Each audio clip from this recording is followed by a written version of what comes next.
Good day, Deep and Word family. Welcome to day 103 of our Bible study review. Today we're going through chapters 13 through 15 of 1 Kings. Remember, I advised you yesterday to take a sheet of paper, draw a line in the middle, and keep track of the kings of the northern kingdom and the southern kingdom, because if you don't, you're going to get extremely lost while reading these chapters. Reading 1st and 2nd Kings is much like watching a Quentin Tarantino film. It will go back and forth between the kingdoms and between different time periods, so you must write it down to keep up. With that being said, let's open up chapter 13, and we're still in the northern kingdom of Israel, and we see that Jeroboam, right? He makes up his own holy days, and he builds 2 altars in 2 high places, one in Bethel and one in Dan. Well, Yahuwah is extremely mad at him because he told him, I will elevate you and the northern tribes if you adhere to my commands, if you remain true to me. But Jeroboam falls away immediately. So Yahuwah sends a man to prophesy against his altar in Bethel. Not only does he prophesy against the altar, but he prophesies about a king, Josiah, who will be present in the southern kingdom.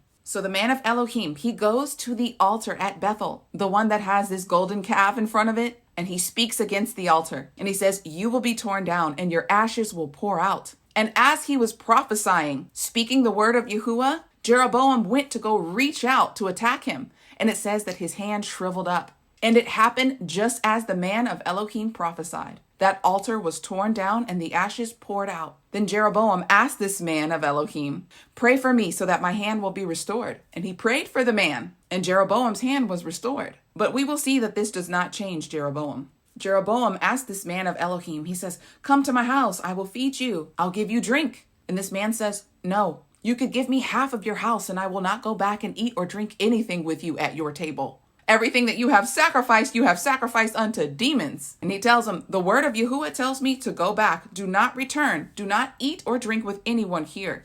Then it tells us that there's another so-called prophet in Bethel. And his sons come to him and tell him what this man of Elohim has said and how the words that he spoke happened immediately. And so this so-called prophet of the northern kingdom tells his sons to get his donkey ready. And he goes after the man of Elohim. So he catches up to him and he asked him, come and sit with me, come and eat, come and drink. And he says, I shall not return that way. The word of Yahuwah says, I shall not. And he goes, I'm also a prophet, and the word of Yahuwah came to me. And he says, it is all right for you to come and eat and drink with me. This, my friends, is an example of a false prophet.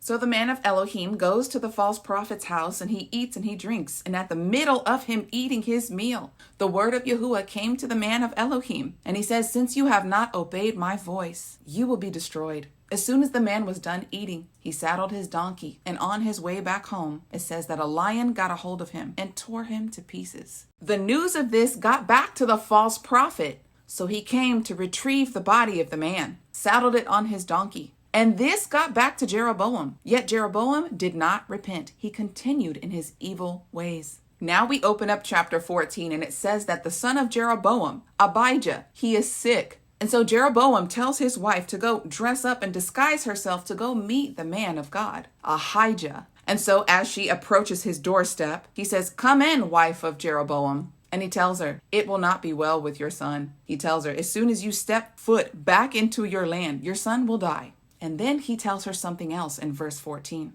Let's read it. This will go into verse 16. Moreover, Yahuwah will raise up a king over Israel who would destroy the house of Jeroboam this day and from now on. For Yahuwah will smite Israel as a reed is shaken in the water, and he will uproot Israel from this good land, which he gave to their fathers, and will scatter them beyond the river. Because they have made their Asherah poles, provoking Yahuwah to anger. He shall give Israel up because of the sins of Jeroboam, who sinned and who led them to sin.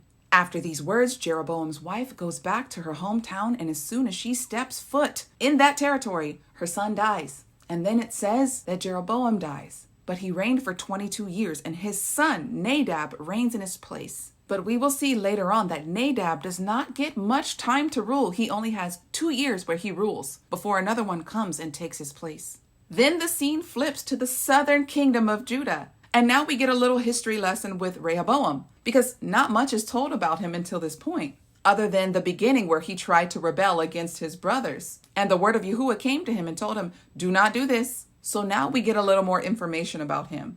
It says that he's 41 years old when he starts to reign in the southern kingdom of Judah. And he reigns for 17 years. And we know that King Solomon, he married 700 women, and they all served foreign gods. Rehoboam is the son of an Ammonite woman. And the Ammonites, they sacrificed to Moloch. Yes, they sacrificed their children to Moloch. Then it says that Rehoboam dies and his son Abijah reigns in his place. Please do not get this confused with Jeroboam's son Abijah who died. This is why it's so important to write this stuff down.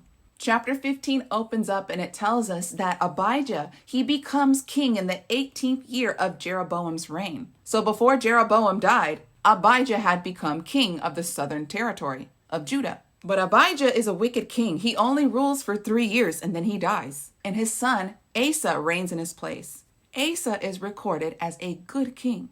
He rules the southern territory, the southern kingdom, for 41 years. He becomes king in the 20th year of Jeroboam's reign in the northern kingdom. It's just giving us timelines. So he's recorded as a good king because he follows in the ways of Yahuwah. He gets rid of the male cult prostitution. Now, if you don't know anything about male cult prostitution, within those foreign ways of worship, it has to deal with black magic, sex magic. He expelled that out of the land.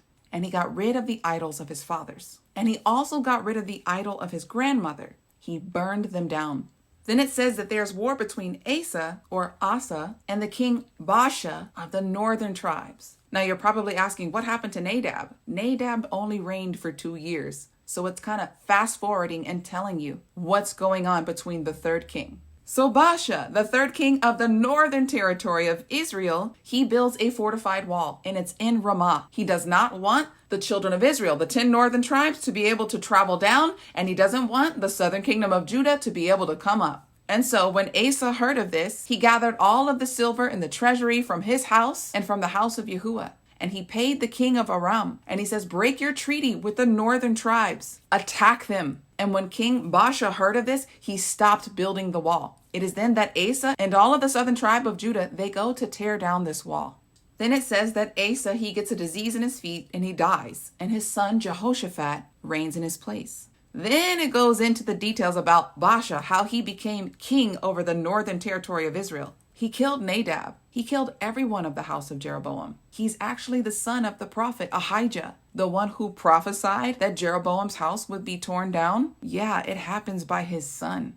All you have to do is go back 1 chapter to chapter 14 and you will see Ahijah, the one who prophesied to Jeroboam's wife that Yahuwah would raise up a man to destroy them. Baasha is the son of Ahijah. The chapter ends letting us know that Asa and Baasha, there was war between them all of their days. But it says that King Baasha of the northern tribes of Israel, he reigned for 24 years, and Baasha is recorded as an evil king. We will see all throughout this reading that there's actually no good king recorded of the northern territory. The good kings only come from the southern kingdom of Judah. Deep in Word family, I told you if you don't write this down, you're going to get lost. But I hope that the video review is helping. Because when I first started reading 1 Kings, I was so confused. Anyways, Deep in Word family, that's all that I have for you today. Until tomorrow, Yah bless.